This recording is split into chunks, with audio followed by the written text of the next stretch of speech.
Ay, Shinobi.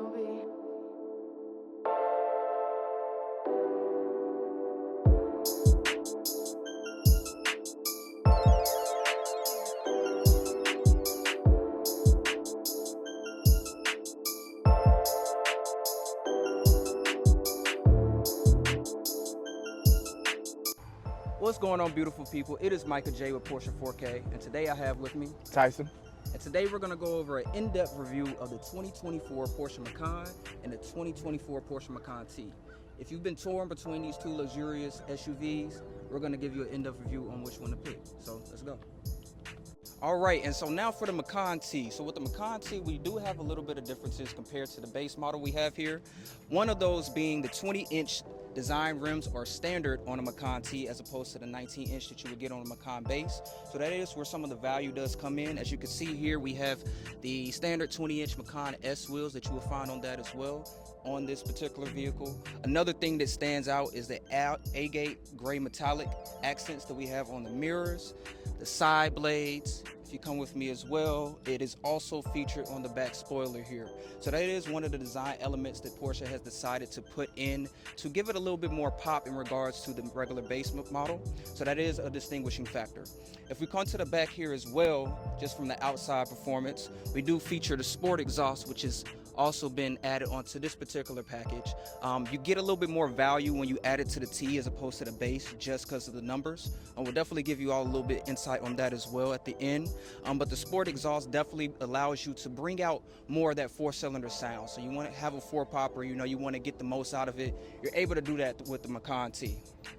Another thing as well is we do have Porsche's PASM system going along with the suspension that we have here. So you get similarities from a GTS or S when you do have this model standard, of course, that comes with it. So you do have a lowered height of around 10 millimeters, and you can also raise it when you're going into the Sport Plus modes. All right, if we come into the interior here, we can see one of the main differences is the GT steering wheel that we have here. So this is standard in the Macan T. You don't have to add that on extra. We have the Bordeaux red on the interior. You can have that as well as on the base, as you were able to see there. The Sport Chrono package. So adding the Sport Chrono package does give you 5.8 seconds in the 0 to 60 as opposed to the regular 6 you get in the base. So you're able to get the maximum power out of this particular unit. Those are definitely some of the key differences for the Porsche Macan T and the Porsche base model. So let's go into a little bit more design elements on what we have added into each package. Now, let's go ahead and talk about some key additional differences. Now, I elect to go ahead and get the 21-inch spider rims, 911 spider rims, but it normally comes with a 19-inch. Again, you can elect to get the higher wheel size. Also, unlike the Macan T, you can choose to upgrade it, but it comes with the standard steering wheels. However, I did wish that I had gotten it with the upgrading steering wheels.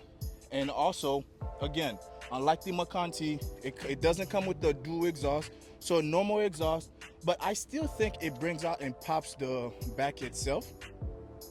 As you can see, those are the key differences. Now, if we come around,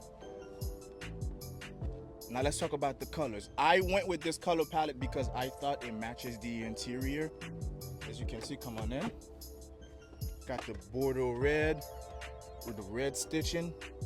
Again, I went with the normal steering wheels. Now, there is something I chose to get as well. As you can see, we got the Sports Chrono. Unlike the other Macan that didn't have the Sports Chrono, I chose to go ahead and elect to get the Sports Chrono. I wish I had the PASM, but unfortunately that was not an option for me to have. But I would say I'm fairly happy with it. Again, the Macan T is an upgrade, but if you won't lose much if you just go ahead and go with the base. I love this car. It's amazing. All right, so we've gone over some of the interior. Now it's time to go over the numbers. So with the numbers, we have base Macan sitting at 62,500, and we have the Macan T sitting at 68,500. So you have some differences in regards to the price there. Of course, the T is a little bit more expensive. I think for a decision, you have to realize, do I want to get more trim at a standard? If so, go with the T. You get the wheels, you get the Sport Chrono package as a standard, and you also had a PASM system, which gives it a little bit more of a driver performance. And with the base, you can still choose to get some of those options.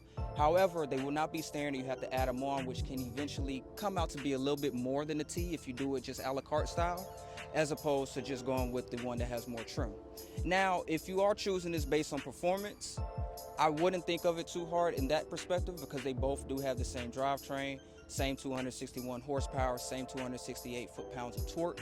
So you aren't really getting too much different in regards to the 4-cylinder engine. The only difference is with the Sport Chrono, you are able to unlock it more, and then a Sport exhaust, if you add that onto it, you get a better sound. So all in all, I don't think there's too much differences in regards to picking one or the other. It really comes down to budget and preference. But if you are somebody who wants a little bit more sporty feel to their drive, go with the T. If you just want something that's everyday, nice trim, nice interior, still luxury quality, go with the base. We've gone over the 2024 Macan base and the 2024 Macan T. If you like what you heard, if this information was helpful in making a decision in regards to your next Porsche vehicle, please go ahead and like, comment, and subscribe down below for more Porsche 4K videos.